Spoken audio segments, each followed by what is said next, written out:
Oh, you have notes. Nice. You're on. Is it started? Look at you. All right. So we're trying a couple new things today. And I know we got a lot of people coming. Look at these guys. I just want to know how Burns, Oregon was, guys. Is it still there? Oh, you're back to your vacation? Little, you guys just take off to Burns and just have fun.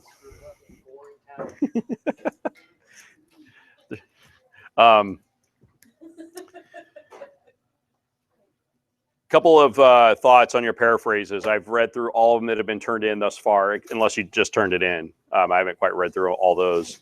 And if you turn in your paraphrase in written form, I have it. Everybody did it in written form. That was silly. If you turned it in on actual paper from wood, it's over here. If you turn it on electronically, I probably already responded. Let me just tell you, I decided to read them all in one sitting, so I blocked out about an hour, and that wasn't quite enough time. So if you turned yours in and you were at the bottom of the pile, you got less comments. So those of you who got a lot of comments compared to those who didn't get as many, don't feel like you did better. You just were at the end of the pile, okay? But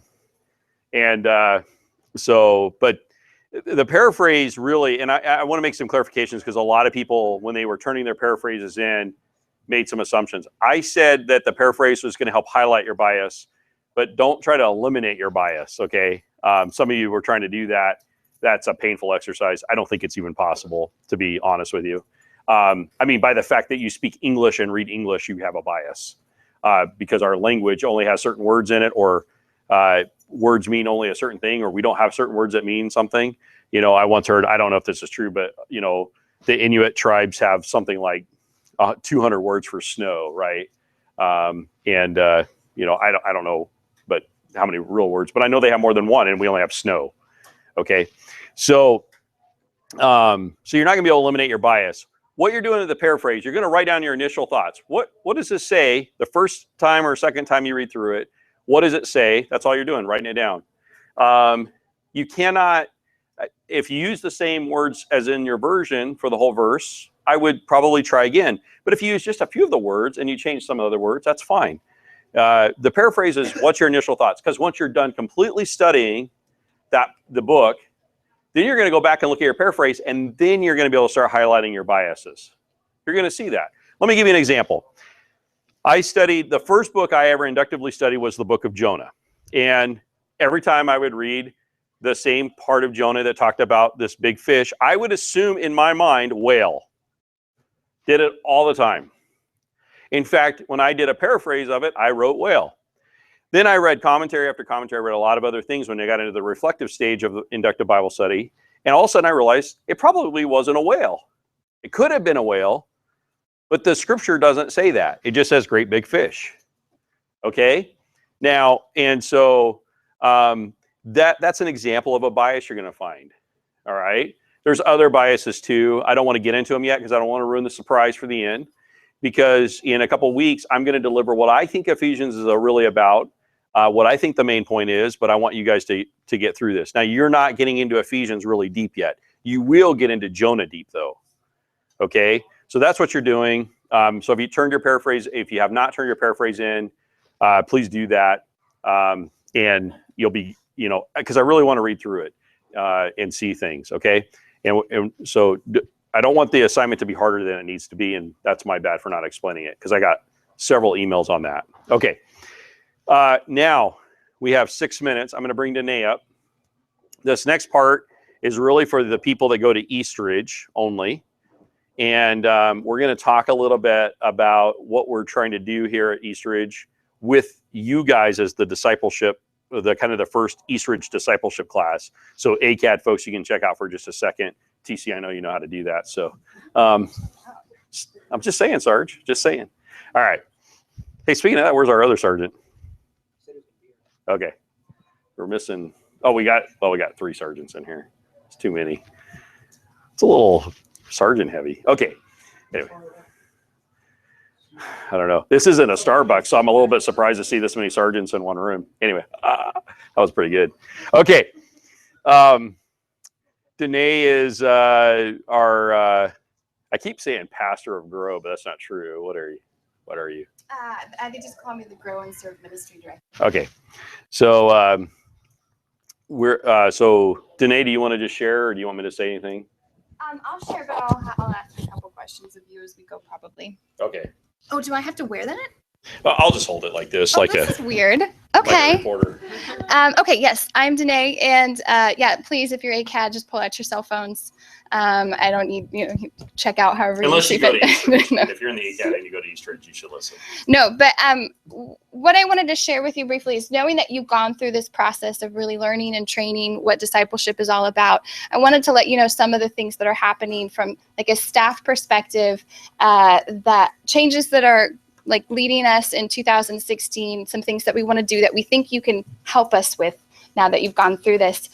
We want to make 2016 the year where we really focus in on welcoming and discipling. I'm going to use the term outsiders, and let me just explain what that means. That means people who are brand new to Eastridge, or people who have been going to Eastridge and have been kind of knocking on the door, trying to either get into a small group, trying to get into a ministry, trying to get engaged and just like meet with people that they gel with. And for some reason, they're just not feeling like they're quite getting on the inside.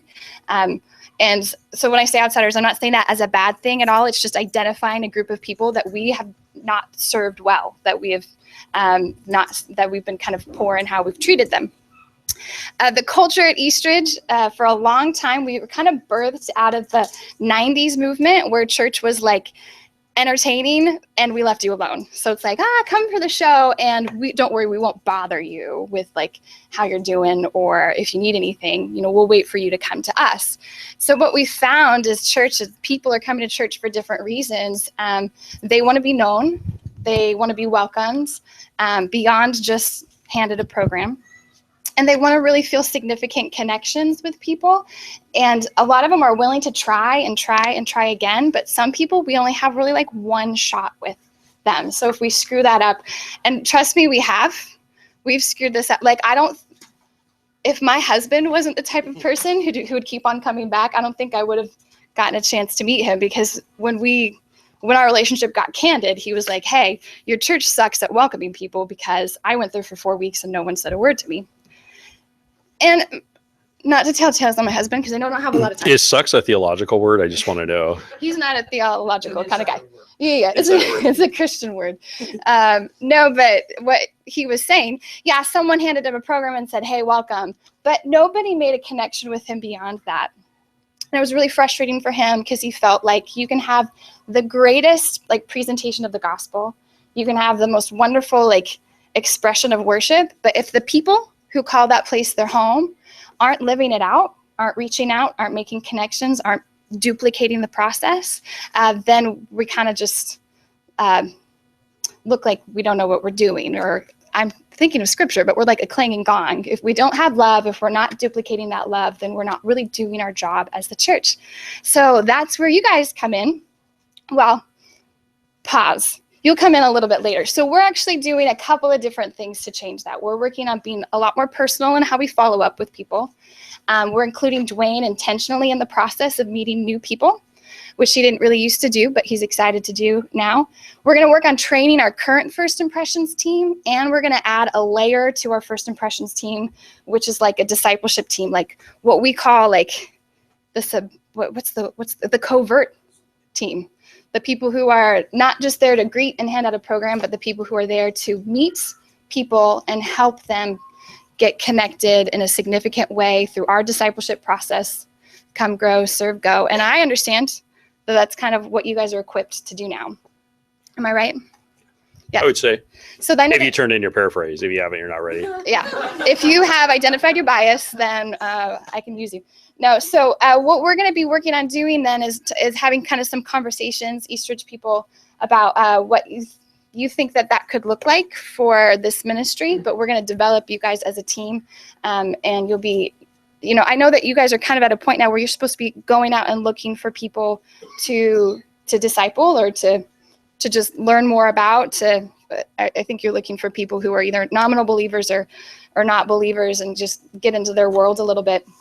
Well, we've got those people. They come in to our doors every single Sunday. So we are going to unleash you guys to make those connections with the people here to kind of grow us, grow a discipleship ministry here at Eastridge.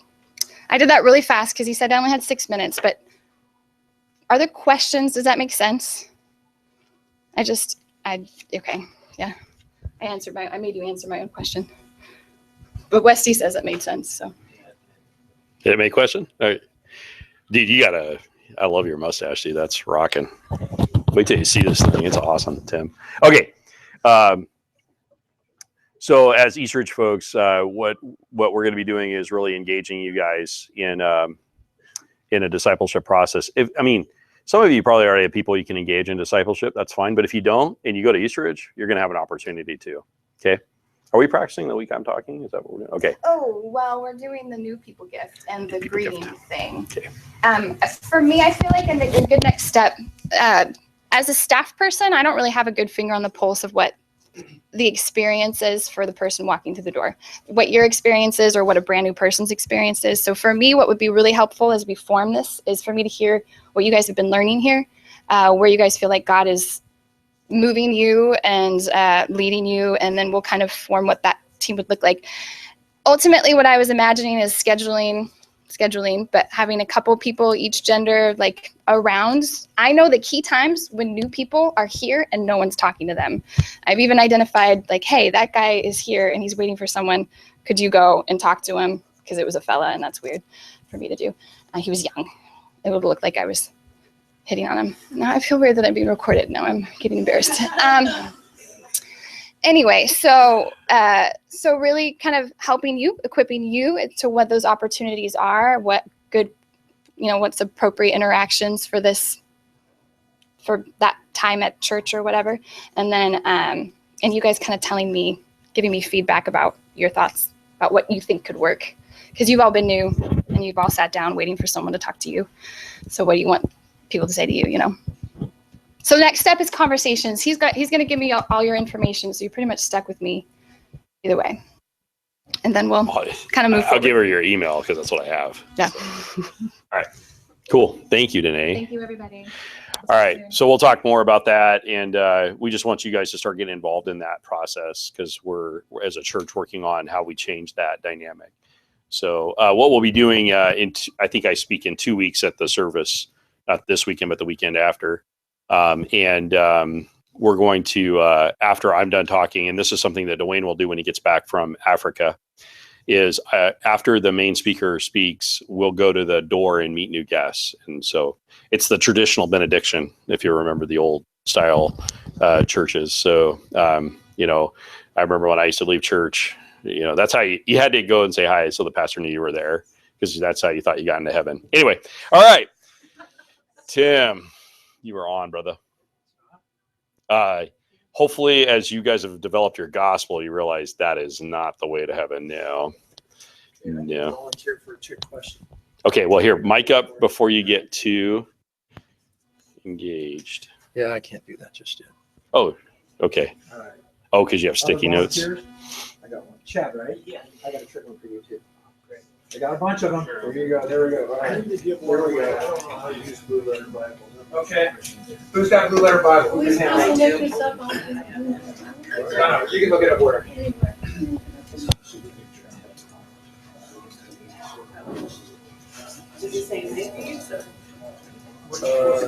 then who wants it?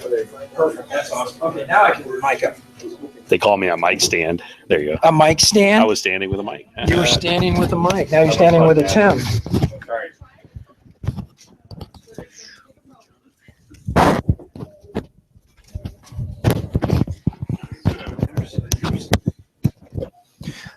Okay.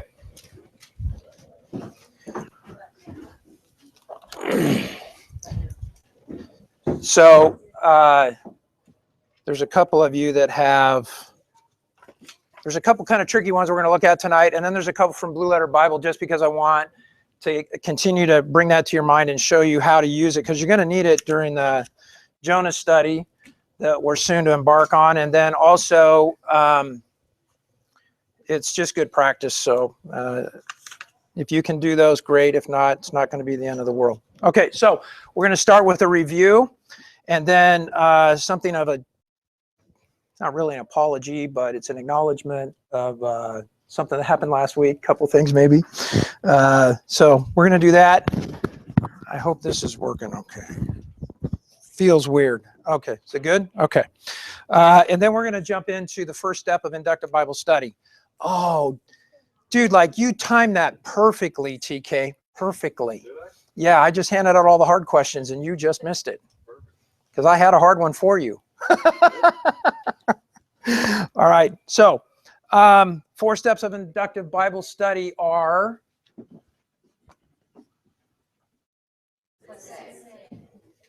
What does it say? And this is the one we're going to cover in depth tonight.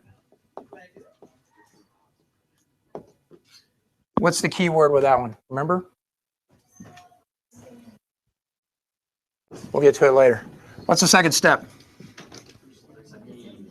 Excellent. So if you missed this last week, this is a quick review essentially of what we went over last week. Very, very quick though. Third?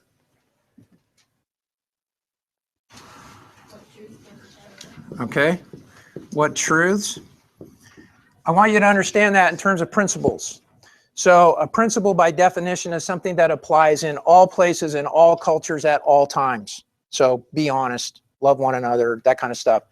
Applies to all people in all cultures at all times.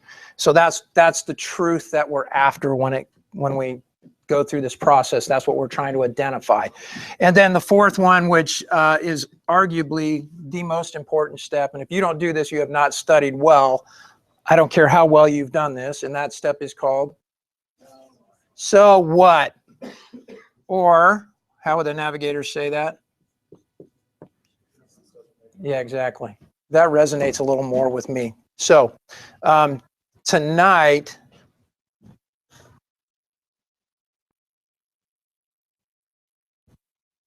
okay, two points I wanted to make.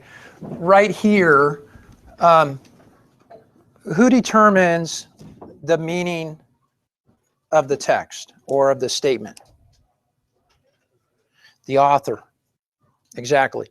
So there's only one limited time when it's appropriate to say, this is what the text means to me, and that's when it means the same thing to everybody. So if everybody else in the room is going sideways, you can say, well, this is what it means to me, and all the rest of the people in Christendom, except for you all people are going off sideways, right? So you have to understand, a lot of people don't understand that. So what they're trying to say is this is how I understand it. But the author determines the meaning, not the reader. And if you think about that, we have misunderstandings when you say something, but they hear something different. So we want to avoid that because we don't want to bring any preconceived notions in there. And if we're all coming to the scripture with that understanding, then we should all come up with essentially the same answers or the same answers as to what it means. Now that's different than this step because you're only going to get 1 or 2 truths out of that, maybe 3, depending on how big the passages you're looking at. But it's going to be at the so what where we're going to get how a lot of people actually mean, what they actually mean when they say what it means to me. What it means to me isn't this, it's actually this step, and that's how I'm going to apply it. So if we're talking about speaking the truth, for example, how that works out in our lives could be as different as the number of people we have in this room, because we all live in different places and God's called us to different communities and whatnot. So you can have a lot of diversity right here, but really not right here. And if you're getting a lot of diversity right here, then we maybe have some problems with some other things that are going on. So that's why it's important to understand these steps. Also, under what does it mean? This is where we're trying to determine what the author's main point is, or what his points are, how he's building his argument. So last week, 2 things kind of happened. I got some feedback that when it comes to discourse, which is what we studied last week, what's the structure of discourse? You remember? It's your term paper. Introduction, and that's where we have what? Yeah, our topic, that's our thesis statement. That's where we're going to find our topic in there someplace, right? Remember Romans 1:16 and 17? So in the first 15 verses, he says, hi, I'm Paul. howdy to you dudes, all that, right? And then he gets down to, this is why I'm writing. And then the whole rest of the thing is about those 2 verses. That's his topic. So what's the second part then? Body. And what happens in the body? Absolutely. So you're trying to make your point. You're trying to persuade the reader. You're trying to win them over, convince them that this is my argument. And Paul does that very logically. I love that you guys are taking notes, and I don't want to dissuade you from that. But like the blow up of this version is out there. So if you don't have it, get with Lindsay. I meant to say that earlier too. So any of the things that I've done have like 3 or 4 pages of notes and all of this stuff in it. But I don't want you to dissuade you from making notes because you're doing great. But if you don't have them, let Lindsay or me know and I'll get them to you. So that's what happens in the body. Now, there are several ways that we do that. Remember phroneo? People here last week, remember phroneo, the Greek word from Philippians? It talks about like-minded. Remember how Paul built that argument from the, what do we call that? The big one. General to the specific. I'm getting blank looks. Some of you I know weren't here, but you remember that? So in that argument, Paul said, hey, look, here's how all of you should think. You should all be like-minded with Christ in chapter 2. In chapter 3, he says, but if you think differently, right, he used that a couple of times. Then in the final chapter, in chapter 4, he says, but you two, Euodia and Cynthia, I want you to be of the same mind, right? So he went from general guidance to all of us to very specific situations. So he went from general to specific. And then what else would he do potentially to make his argument? He could go from specific to general, right? Remember that? So what can separate us from the love of God? Nothing, but that's the what argument? The specific or the general? The general. And so what came right before that? I'm convinced that neither life nor death nor heaven nor height, right? So he went from specific to general. So he went the opposite direction. So if you remember that whole conversation where we talked about looking for contrasts, looking for comparisons, looking for lists, looking for series, looking for the evolution of time. Remember from 1 Corinthians 15, the first 3, 4, 5 verses, 8 verses, Paul says, what I got, now I'm giving to you so that you can stand. And then he says, so of most importance, I want to tell you, I forget what it is. Christ came and died, and then he rose, and then he went to heaven, and then right? And then lastly, as to one untimely born, I came along, right? So you get this sequence of time. All of that, and here's my apology, I don't think I connected well enough to you that's what's going on right here. And when that's happening, it does 2 things. It helps us get back to there, if that makes sense. So this part is supporting that part. It's where he's making his case. And these are the mechanisms that he uses via language to make that point. And then here's the other part of the apology that Chris and I had a good laugh about when we debriefed it, because it didn't occur to either one of us. So if you're in the ACAD part, we have this plethora of verses we had to memorize. So I thought I was doing a really good thing by picking those verses to illustrate the points, thinking you would know them off the top of your head. But if you're from Eastridge, which all of our ACAD dudes were like off dealing with other stuff that night, it was like, well, I don't know what you're talking about. And that's why I was like, come on, you guys, right? Chris got it finally, and he went, oh yeah, there's nobody in here that's memorizing these verses because that's not part of your program. So I apologize for that. I totally spaced that, didn't get it at all, but that's what was going on behind the scenes. Just, Chris and I had a good laugh about it later, and I'll try and remember that in the future. So, okay, so what's the last part? Conclusion. All right, so that's the 3 parts of discourse. So let's back up. There are 3 types of literature contained in the Bible. They are obviously discourse, which is about how much? 23. Excellent. What are the other 2?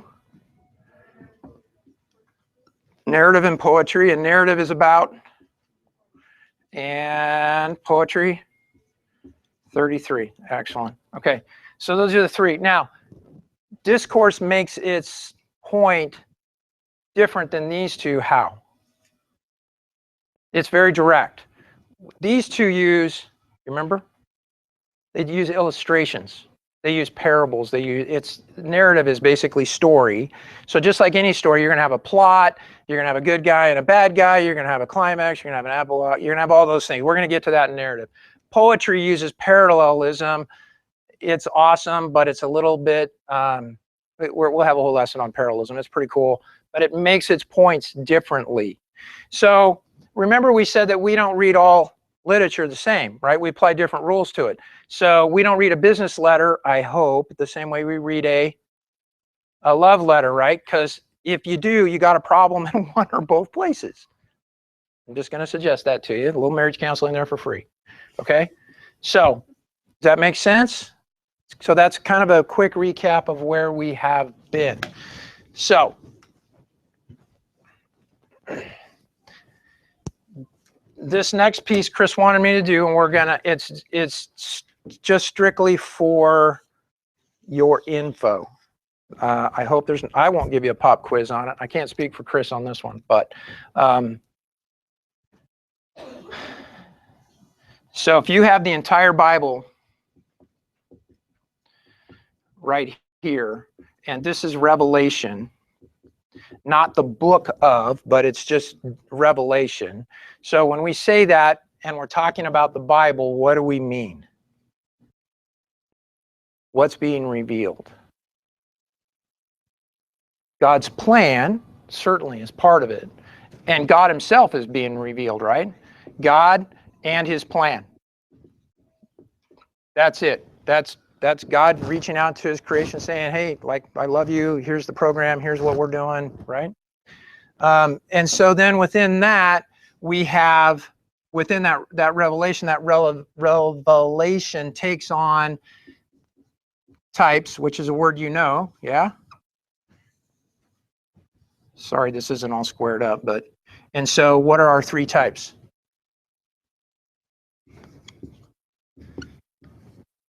Right, you with me? I hear quiet. Right, so we've talked about this a lot. So what I'm trying to do is show you the context that these fit in. So these are what help us get to Revelation. Okay, now, these are three main things, but beyond that, then we have genres underneath here. Genres. So genres are obviously poetry or poems. We have psalm. We have wisdom. We have gospel. Is gospel part of that one? Yes, gospel, prophecy, right? So these genres come in these forms that get us to Revelation. Beyond this, there's another level, which is forms. And that's this big box down here. And there's all kinds of things in this box. So you have announcements. You could have an announcement about a birth or a wedding or a death. As you know, those announcements kind of take different forms. Obituaries really aren't the same as, hey, we just had a new baby, right? But they're still an announcement. So you get announcements. You get blessings that have certain forms that will fit within genres that will fall under types that get us to Revelation. Okay? This is on page 20 of Read Your Bible for a Change. It's also in my notes in greater detail. I'm not going to write all that down. But just so you understand, when we're talking about this is pointing us to Revelation, but it rests on these other forms and genres. So if you really, really want to get super serious, then you keep digging into these and start looking at form and how things are put together. You can get some clues about meaning and things like that. But really, this is the most important we want to focus on right now, because there's plenty to do right here. But we just want you to be aware, just for information, that there is more out there. There's a lot more out there. Okay? Any questions about that? If you have questions, by the way, just holler. I probably won't know the answer, but you're welcome to ask it anyway. Chris will answer you later. Is he in here? Okay, good. Okay, so tonight we're going to go over what does it say. The key here is seeing or observation. So if you're a photographer, this is probably going to be pretty easy for you. If you've been doing investigations, this is going to, you've had training on this, is going to be really, it's going to be fun for you. So in the police world, when we sit down and talk to people, we usually want to know the, you got it, I can read your lips, 5 W's and the how, right? Not so much the how here, but the how pops up, but it tends to pop up under one of the W's, right? So what's our first W? Who? I mean, you can put them in any order you want, but we're going to start with who. So we have some verses. So what we want to know is who wrote it, who's involved, you know, all the who questions. Who's the author? Who is he writing to originally? So who's got Proverbs 1:1? Sing it out. And then we're going to go to Ecclesiastes, Mark, and Revelation. And hold that Revelation thought, because I got another one for you. Verse 4, actually, but start with 9.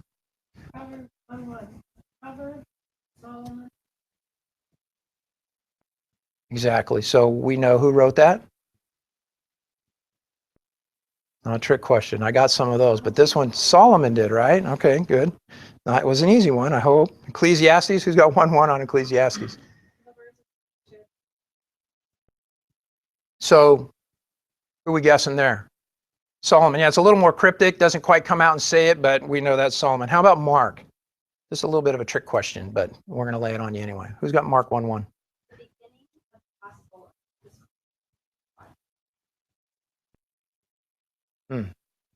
I think mine was a little different. Or I wrote the wrong verse down. That could have happened. I wrote a lot of verses down. Yeah, try verse 2. No.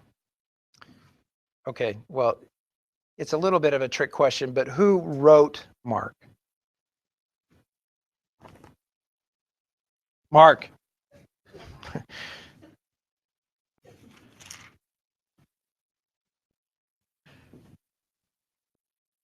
Yeah, really, I really bombed that one. I don't know what I was thinking on that one. Mark's name's not there anywhere, is it? Yeah. Yeah, some of them are buried a little bit deeper. Okay, so we missed that one. How about Revelation 1:9? This one, you got to go in a bit before you get it because there's a little preamble that goes on there. Who's got Revelation 1:9?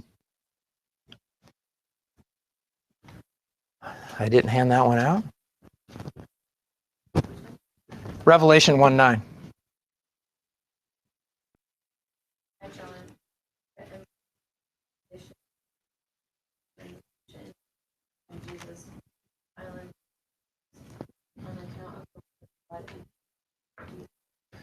Excellent. So there's a little preamble there. Hold that though, because I'm going to have you look at another verse in just a second. Verse 4 will be the next one, but give me a minute to get there. So with that one, we actually get a lot of information we're going to see in a minute. Not only did it tell us who wrote it, which was John, but he gave us a whole bunch of other information that helps us identify a bunch of the things that we're going to be asking here in a few minutes.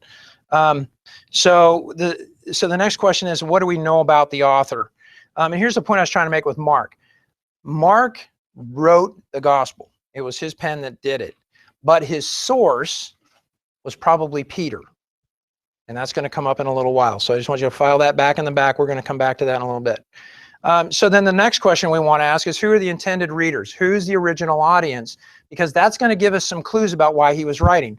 So if you remember last week when we talked about form, Paul typically follows the intro, body, conclusion.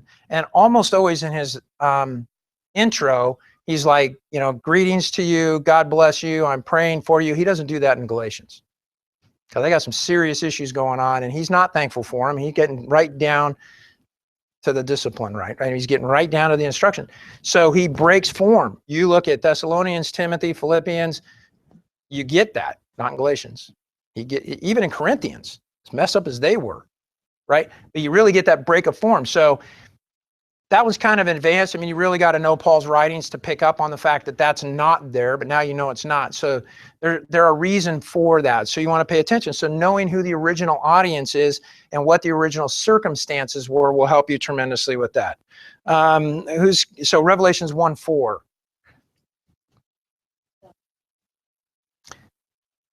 That's okay. We got 30 seconds. John to the 7 churches that are in Asia. Grace to you from him. 7. So he's writing it to the 7 churches, right? And then each church has a section where he sometimes says good things about them and then gives them a little chastisement, and others he's like, you're like lukewarm water, I'm spitting you out, I'm just done, right? So we get the whole kind of gamut there. So understanding who it's going to and who are the comments are directed at can help us understand or figure out, fetter out what our main points are and what ultimately then are the truths that he's trying to teach. Who are the characters involved? You're going to find characters more in narrative. How are they described? Well, this is going to come up with Jonah. So how is Jonah described? Right? How are the other characters described, like the sailors? How is the natural life described? How are the people of Nineveh described?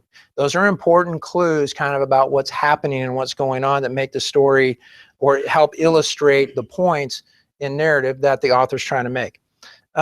Sometimes we talked last week about appealing to common understanding, like physician, heal yourself, right? Remember who said that? Who quoted that? The physician dude? Luke. Exactly. He wrote Luke in Acts. And he was a physician. So he quotes some folk wisdom that they would all know. In fact, all of us kind of pretty much know that, right? So if we hear that, then we go, oh, yeah, okay, I accept that. You'll also see it in the form, especially in the prophets, the Lord said, or the Lord sent me to tell you. In Romans chapter 1:17, it says, as it is written, referring back to the Old Testament. So they would all understand that authority has already been settled with all of them. It's unquestioned, and we can just accept it, take the statement, and move on. We don't have to question its origin or it because we know it, and we've already accepted it. So you get those kind of, what's the author quoting? There's a lot more here. I'm not going to, I think, go through all of it. I do want to revisit images or illustrations the authors use. So the main one we used last week for love your neighbor was what parable? The Good Samaritan. Sorry, my ears aren't what they used to be. So the Good Samaritan. So, of course, Jesus said, love your neighbor, right? And then there was an attorney involved. So we had to have a parable so he can understand who's my neighbor. Right? And then we get the parable. And at the end of it, Jesus comes back to him and says, you get it now. Right? Because it's pretty plain. That was pretty plain before, but to an attorney, you got to go the extra mile. Illustration. So who's got 2 Timothy? There's like 3, 5, 6, and 20. You probably can't read it up here, but that's what those verses are in case you're trying to follow along. Okay, lay it on me. 2, 3. Share in suffering as a good soldier. So the imagery or the illustration is soldier. Good. Also, if anyone competes as an athlete, not crown unless he is according. Okay, the illustration is athlete. Excellent. 6. The hardworking farmer ought to be first share. Okay. Farmer. Excellent. Now in a large house there are not gold and silver bowls, also those of wood and clay, some for honorable use, some for dishonor. Yeah, and that one is bowls, dishes, vessels. Depends on your translation how that comes across, but basically it's, and so the point he's making there, I think it's a lot easier when we realize that we have fine china and we have the stuff that we eat on as a family, right? So when we have company over, we get the good stuff out. If it's our good friends or just us, we use a daily wear, it's chipped, it doesn't match, right? All that kind of stuff. So the illustrations or the imagery helps us understand the point. And that's why they use it. In fact, we do it in language all the time, right? Photo finish. If I say, hey, man, it was close, it was a photo finish, then you know how close it was. because if you understand photo finish, then you know that, right? So we use illustrations and imagery like that all the time. So then we move on to what?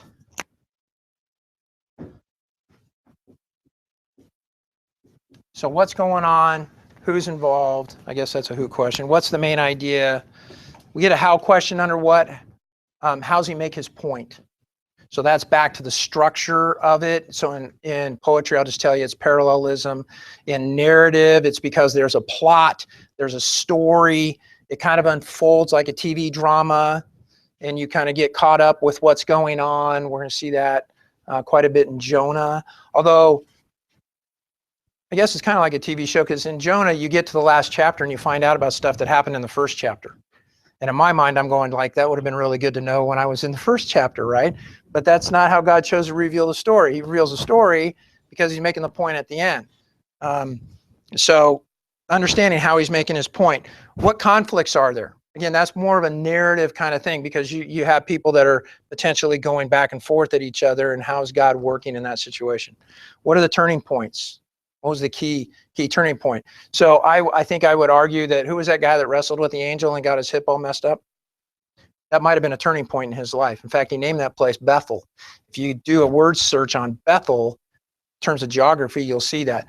There's a psalm where David writes about how God delivers him and how God is his rock. And when you go to that story, what you find is Saul was chasing David around this giant kind of rock that stuck out of the desert, and he couldn't catch him, but he was trying and trying and trying. Today, we know that rock as Masada.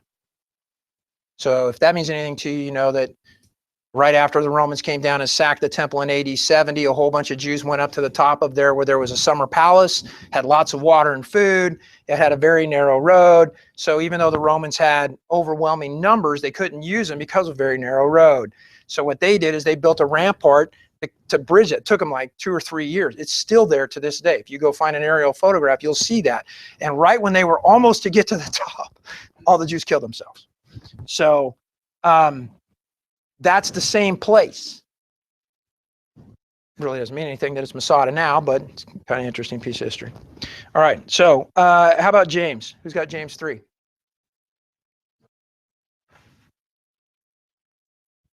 Verse 3.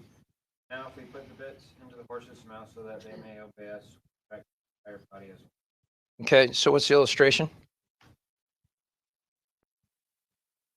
Riding a horse and putting a bit in his mouth. Something really small controls this very large animal, right? Okay, verse 4. Both the ships also, though they are great, are driven by strong wind, still touched by a very small rudder, wherever pilot. Pirates too, but I'm with you on the whole pirates thing, dude. So this is comparing different things to the tongue. I didn't make that point. That was my fault, in case you missed that. So the point here is the rudder directs the entire ship, right? What are we on? 8? 5? Okay. Also, the tongue is a small part of the body, and how great first set. Okay.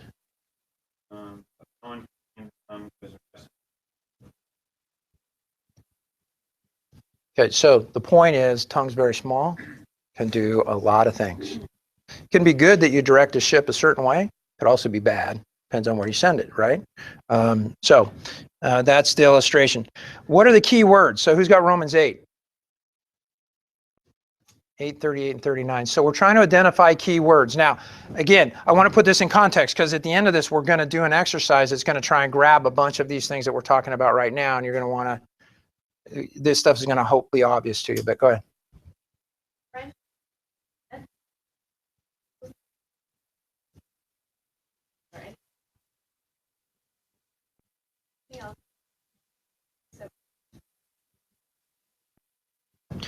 So what's the word that keeps getting repeated over and over and over again there? Nor or neither. Again, depending on how your translation brings that word over. But we see that, or we see, well, sometimes we'll see neither to start it, and then it goes into nor, essentially the same word. But we see that repeated. So that's a key word. So it's telling us, that's how the author is building his argument. So 3 John, do you have that one, Chad? Okay, this one's a little bit tricky. I'm just going to tell you that up front. So when Chad reads these verses, just be aware that there's a little trick in here. I got 3, 6, 12. It is 3, 6, and 12, but that's the trick. Gotcha. 12 is the trick. Gotcha. Sorry to give that away. No, no worries. We were going to go for it anyway. All right. For I rejoiced greatly when the brothers came and testified to your truth, as indeed you are walking. Okay, I didn't see that one coming, but hold that thought. Go on with the next one. I'm hoping they translate this word the same way every time. Verse 6. You testified to your love before the church. You do well to send them on their journey in a manner worthy of God. So did we hear a word repeated? Okay, do the next one. See if you can pick it up on it.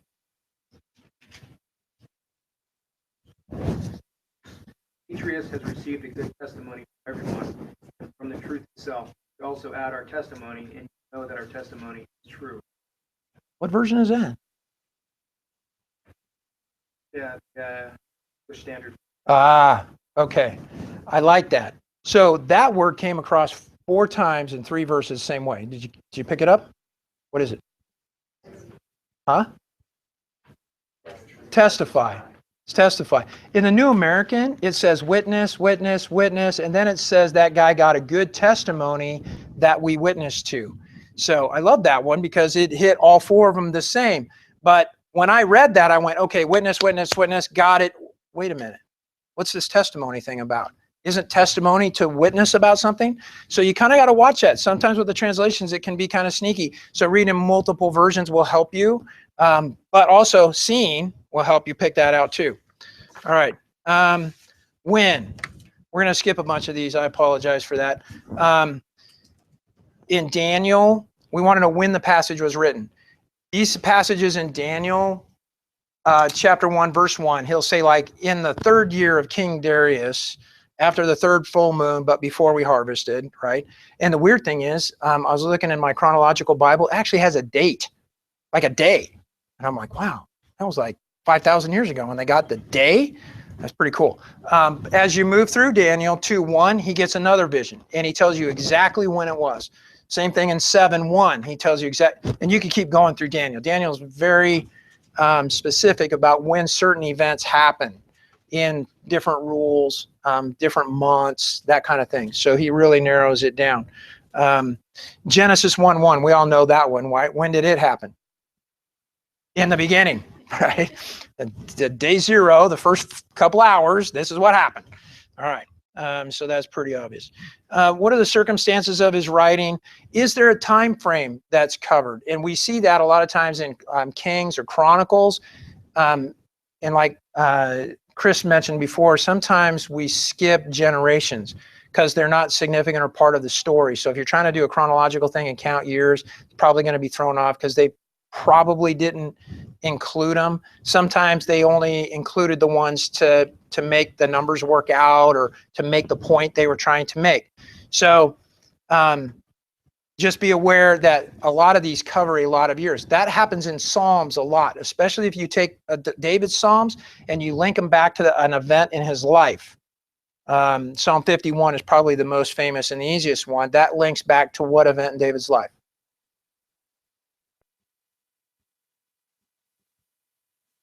I thought I heard Bathsheba. Absolutely. Sorry, my hearing's. I got hearing aids. Okay. Oh, I do feel bad because I want to hear, but I can't. So anyway. Okay. You want to borrow my hearing aids? I got 2. So that links back to this whole incident with Uriah and Bathsheba, right? And the aftermath of that. And so he writes a psalm, and you see that happen quite a bit. Even though we read them in Psalms, if we go back to the original stories, we'll realize there are years and years and years and all kinds of events that happen in David's life that we know about before he writes another psalm about his experiences. So just being aware of time frames can help you. What are the geographical locations that are mentioned?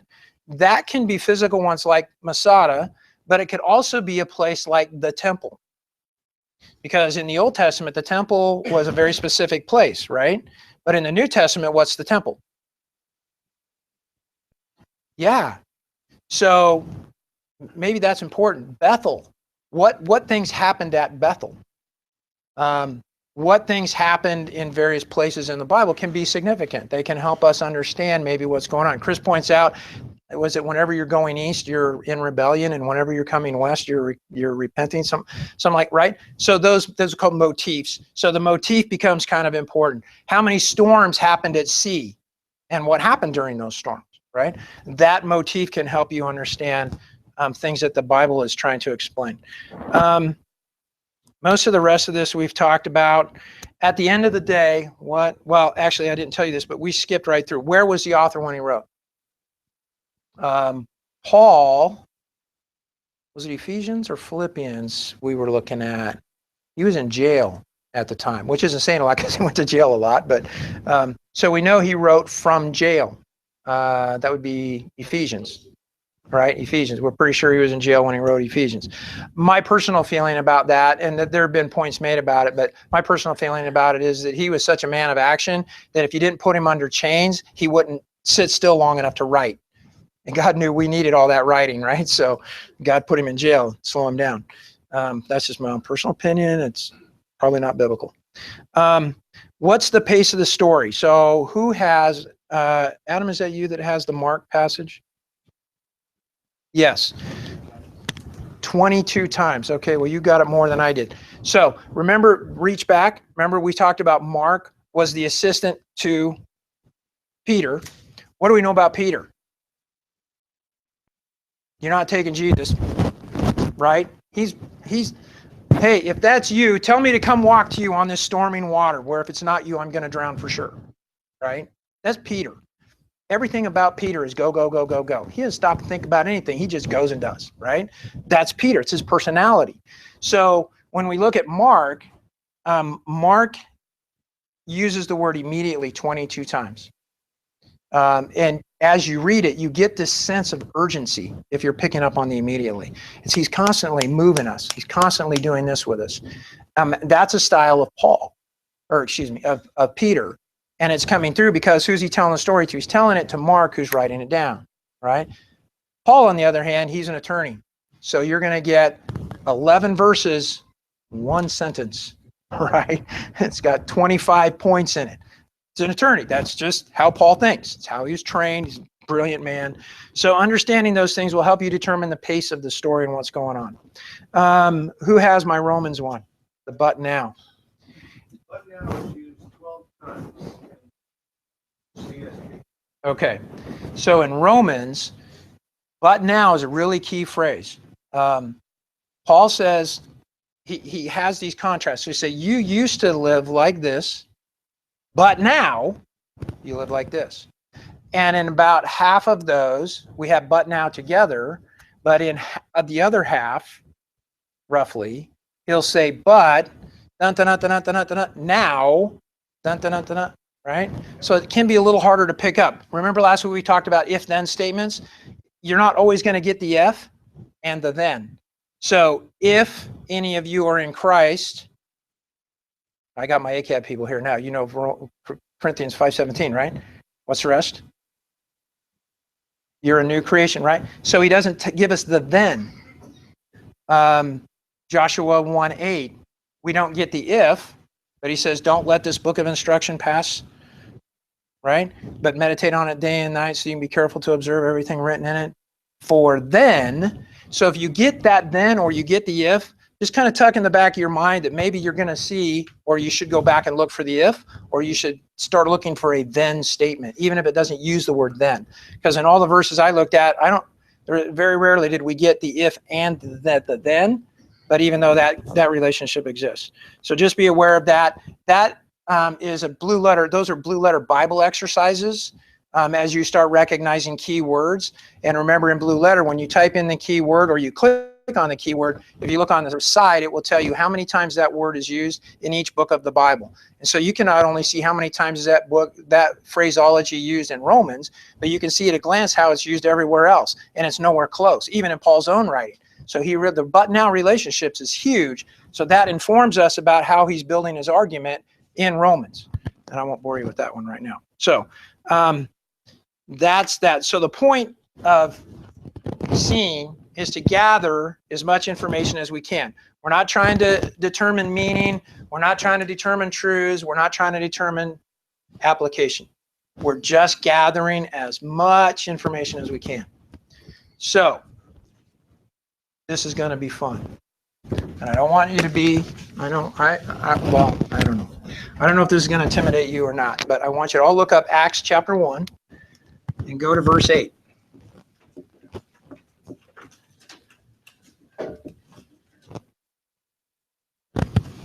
You can do this on your own, or you can partner with 2 or 3 of your nearby friends. But somebody's going to have to write some stuff down, because our goal is to find or see 30 things in this verse. 30. I want 30 observations from this verse. And then what we're going to do in about 15 minutes is we're just going to call them out. Right? We're just going to call them out. That's why you got to write them down, because we got to know if that one's been said before or not. So you can do this on your own, and you can do this with any verse in the Bible you want. But for this exercise, we're going to do it kind of like a team. So you can do it on your own while you're sitting there, or you can share with whoever's sitting next to you, or you can turn around, whatever you want. That's fine with me. But the point is, I want you to really wrestle with it, because you know what? About the first 10 of them are going to be real easy. They're going to pop right out to you. Then you're going to have to start working. Then you're going to have to really work to get the last 5. Okay? So dive in. You got 15 minutes.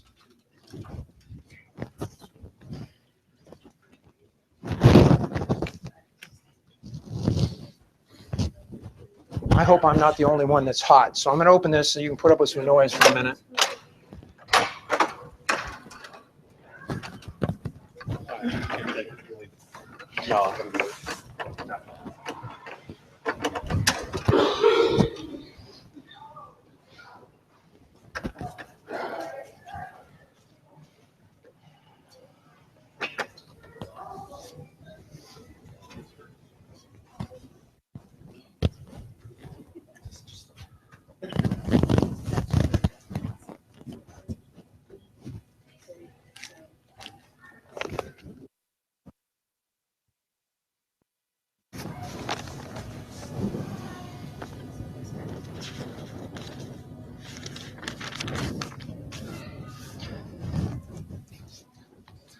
Are we mostly using NIV in here?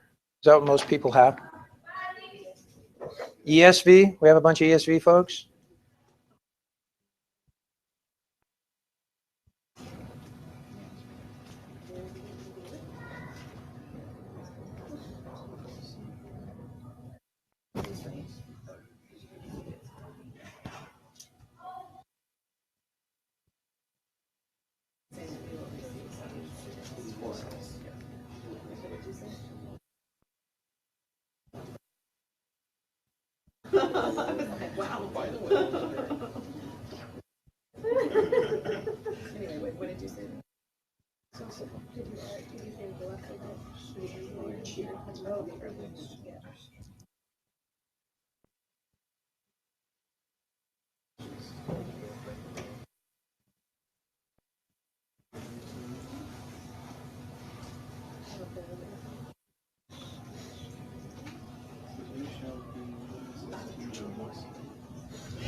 Hey, any men who really want to serve, women too, after class, we need to put the chairs back, but also they need help putting the chairs back in the main auditorium if anybody feels inclined to help. You don't have to, but you'd be really cool if you did.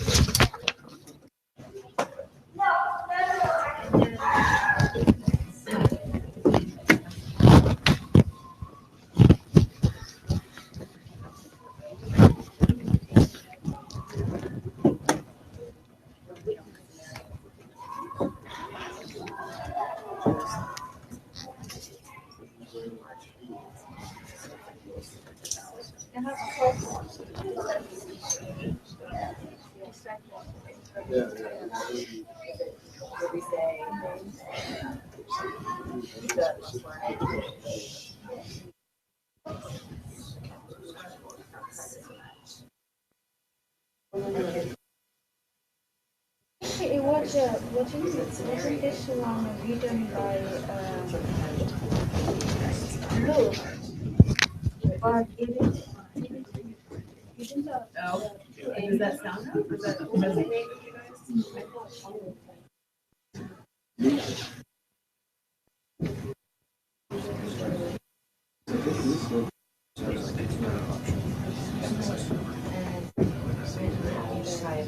Writing clears me off.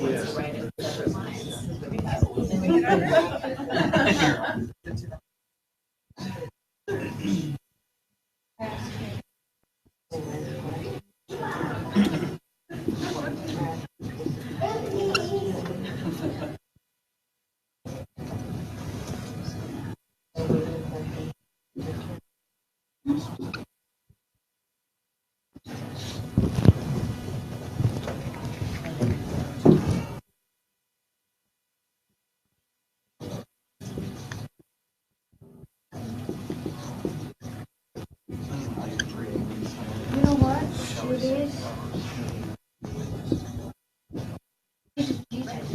Jesus Christ. Look who wrote it.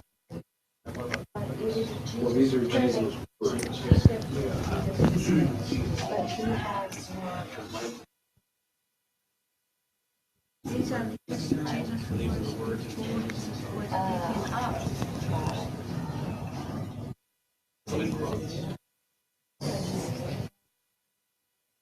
Look is counting.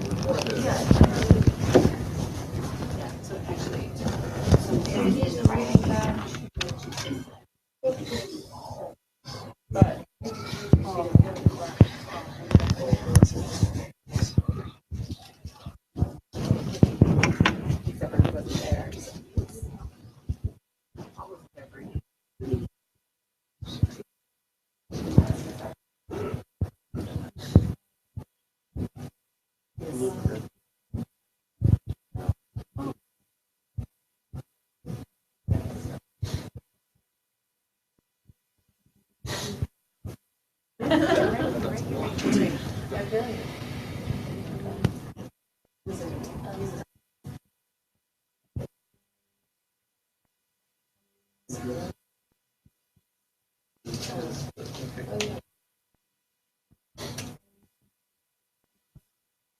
oh, it was but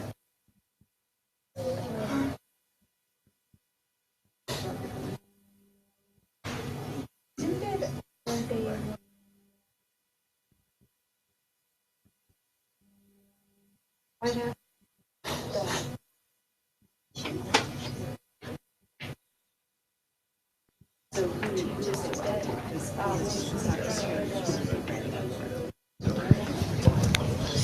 You're starting to run out of ideas. I put a couple of thoughts up here on the board for you if that will prompt your thinking.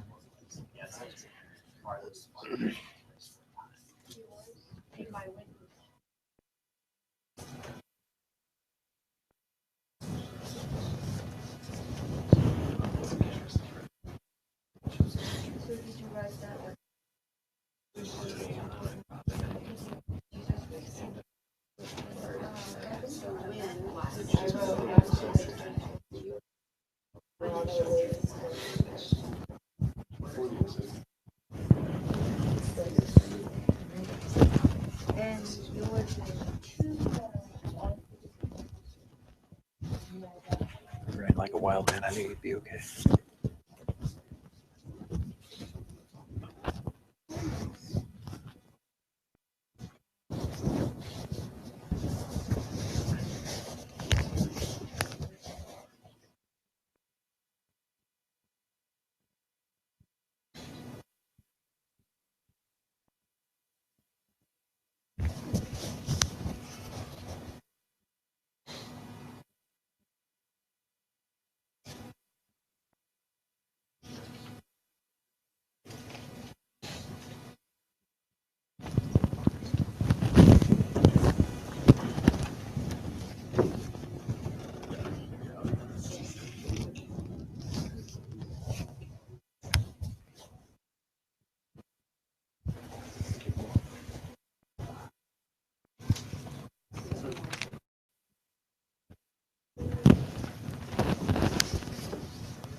Okay, so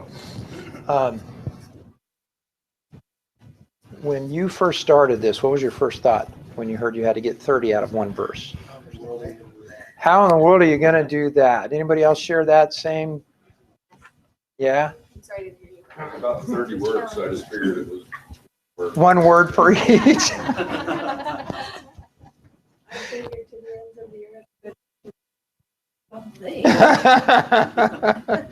So did anybody get 30? I know I didn't give you a lot of time, but 21. So now that you've done that, you kind of get how if you really kind of start digging in, you really start putting your mind to it, things kind of start opening up that you didn't get when you first read. Did anybody get that sensation or that feeling? Do you feel like you could get 30 out of this on your own? Yeah. You know, seeing is a skill that can be developed. And I know in police work, part of it's just learning how to see. You're taking a walk in the forest and you really know what you're looking for. You recognize all kinds of plants and why they grow there and what berries are, you know, are they good to eat or not, right? I don't see any of that because I don't know any of that kind of stuff, right? Because I don't know how to see that way. If you go with an experienced tracker, they look at impressions in the dirt and they can tell all kinds of things. Still not buying that whole put your ear to the ground thing, but you know, still, I'm just saying. And in police work, we drive down the road and we see tags, expired tags. If you're on patrol at all, you just glance at it and you know it's expired or not. It's just that fast because you learn to look. You learn to see people. Cops get made all the time. You know why? Because we carry ourselves a certain way. We don't realize that until we have to do a follow, and then all of a sudden somebody goes, "Oh, I knew you were a cop. I'd never met you before, but I knew you were a cop." How?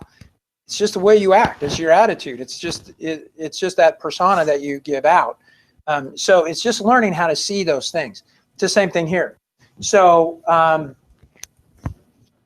who knows? So what do we think the key words are here? Holy Spirit resonated. Okay. What else? Witness. Power.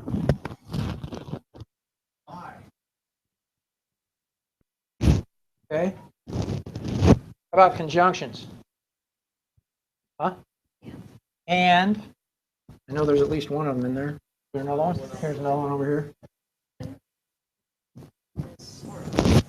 What else? Starts off with but. Do you remember what the definition of but is? Remember I told you don't do this when you thank your wife for dinner? Remember? Dinner was really good, but the meat was kind of dry. Guilty. Try not to do that anymore. So it starts off with a but. Did anybody go look at verse 7? Yeah. Yeah, because it helps us understand that this is the more important of the two pieces. Really doesn't maybe play, but did anybody make an observation about that? Yeah, excellent. All right. How about verbs? Receive. Not this one. Well, is there transitions maybe going on here? Okay. Series. We see a series or a progression.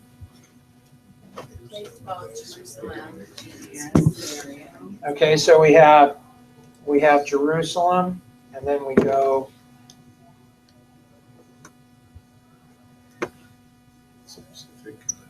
And there's a transition about what you're going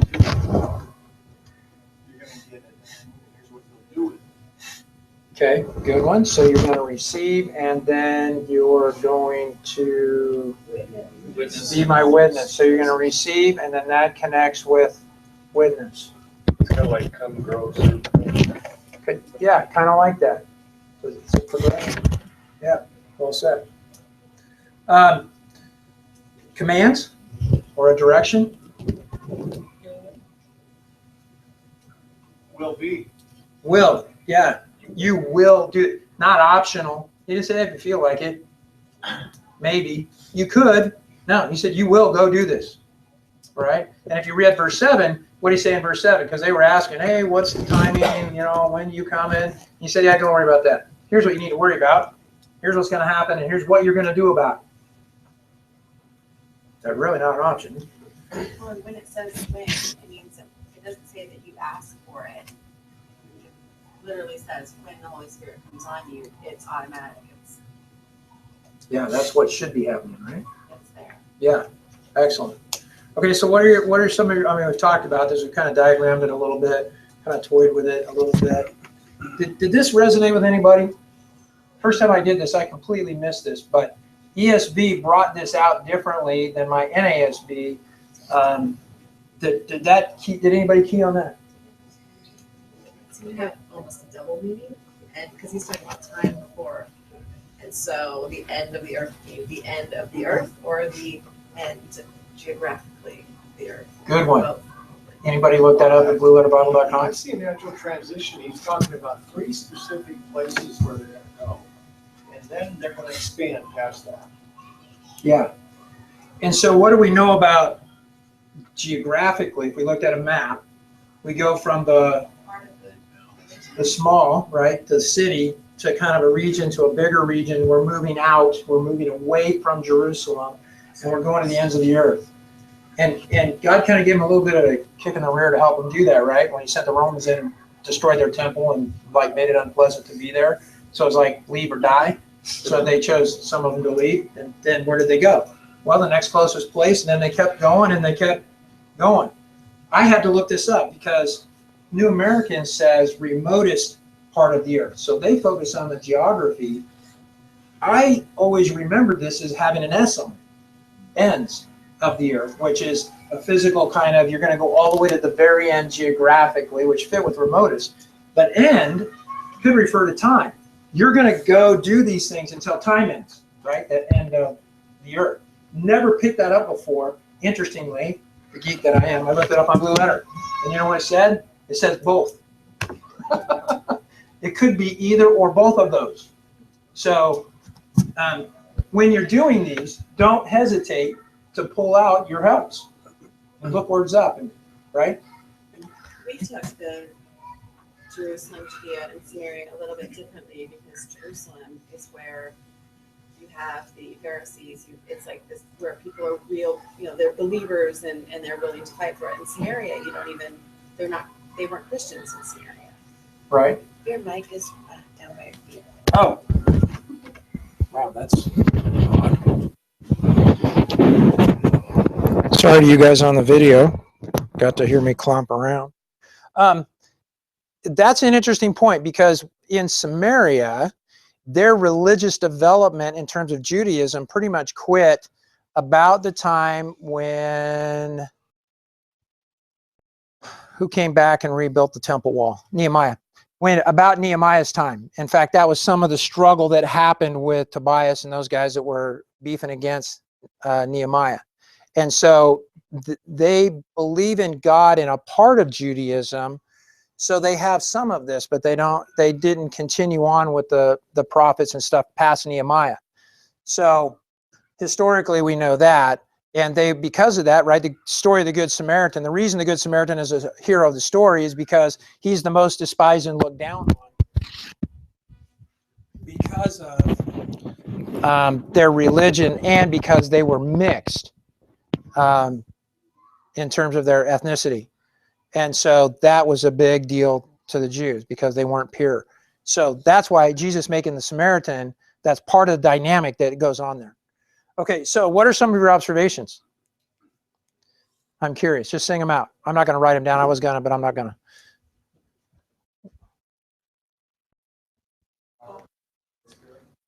Power comes with the Holy Spirit. Good.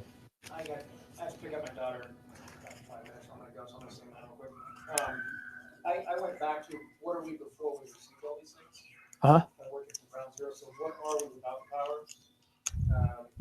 We're powerless. And we need his power in order to carry out his will for us, his purpose. Good. And I can tell you when I did this exercise, I didn't get any of those. So we know there's at least 30 because I got 32 of them. Yeah. Well done. That's a great, those are great observations. Another observation that I had here is considering the times when this was written, they didn't know anything past the Roman Empire. The New World hadn't been discovered. So Jesus is talking here about the gospel to North America and all the rest of the world. Yeah, they couldn't have even conceived of that. Because they would have known maybe to the end of the Roman Empire, even though they probably had, most of them had never seen it. They might have known it existed, but there were lands well beyond that, right? Good. Yeah, one request I'm getting is, can you repeat when they say a question or say something? Repeat okay. Because they can't hear you on there. That's okay. They got a lot of my clomping around because the mic keeps falling off. My bad. Portland guys just can't use any equipment, good equipment. Break it. Oh, yeah.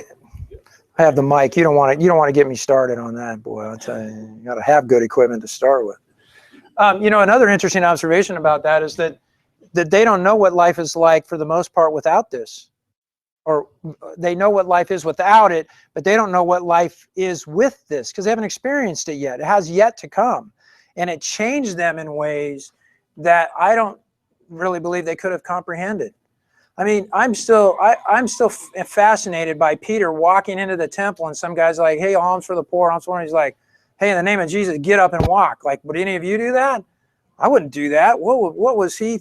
What's Peter, right? Because that's just, well, call me out of the boat into the raging sea, right? That's Peter. He's like, hey, get up and walk. There's no thought about what if he doesn't get up and walk, right? I'm thinking those things, not him. He's like, hey, dude, get up and walk. And the guy did. How crazy is that, right? So they don't have any idea what this means. None.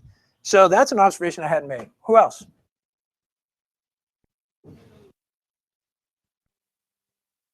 Ooh, that's a good one. Yeah, that's plural.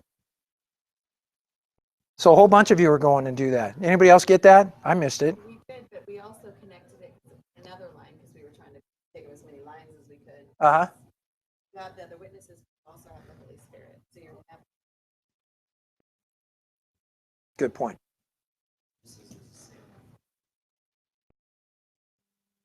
It is? same word for martyr. Oh, that might be. That might. Okay, let's pray and be done. So if you're at home, Blue Letter Bible says that witnesses is the same word for martyr, and we all decided it was time to end the study. But that is what happened to a whole lot of them, right?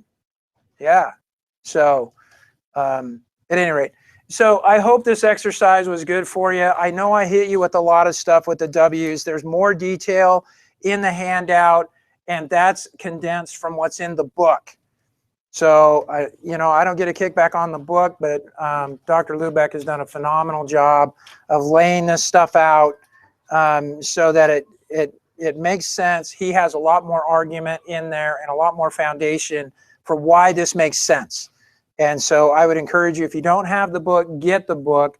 I keep it with all my reference Bible study materials.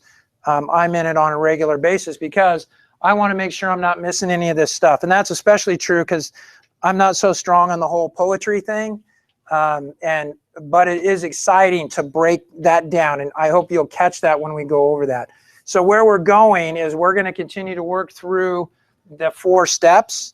And we're going to do that. I think Chris is trying to time that with the study of Jonah, especially. So we'll be going through making observations. But now you have a playground of 4 chapters instead of 1 short verse. So, I mean, how much time do you want to spend diving in and looking at that and reading in other translations and looking words up and stuff like that, right? It can get really exciting. I hope that, like last week, I got really excited about Ferneo. That I just stumbled on that. I just thought I'd share it with you. A lot of these things are things that excite me personally because I'm studying, I'm reading them, and they're popping up, and I'm going, wow, this is really cool. I got to go tell somebody, right? So I hope that you catch that. I hope that you kind of are starting to get the sense that, especially with this exercise, when you really dive in, there's a lot of really cool and exciting things there. And sharing with others over coffee or email or whatever can be really exciting as well, because then you get to see somebody else who's on the journey with you and who's also excited and seeing things that you didn't see. I can tell you some of these comments that you've made about witnesses and connecting with power, some of those things I'm going to be thinking about when I drive to work tomorrow, and I'm going to be looking at that a little bit more because I think those are phenomenal observations that I didn't make when I did the exercise. So again, there's a lot more than 30 here. So good job. Next week, you're up. You get a break from me. I know you're all going to be happy about that. And then I'm back 2 weeks, and then Chris again. And we're going to start Jonah in how long? After my week, I think we start Jonah. After next week, we start in on Jonah. Next week, I'm going to give you, we're going to go over poetry, or do I have narrative? You have narrative. So we'll go over narrative, and then I'll do, and then I'm also going to start giving you some key points, I think, from Ephesians. And then you guys are going to take all the skill set you have, and we're going to dive into Jonah. When you're done, you should have about 100 pages just on the book of Jonah. It's good, right? Tony is an overachiever, so. All right, so I know you have kids to go get and places to go. If you have questions, let Chris or I know. I'll stay around for a couple minutes. If you don't get the outlines, I mean, like there's 4 pages of that. You're gonna get 3 pages. You're not gonna get my 30, but it's every week I prepare one of these when I speak. So you're gonna have a ton of notes from me. So Lindsay has those, Chris has them. Let me know. I'll get them to you, and so you can use that to augment your own notes. So thank you for your attention. I appreciate it.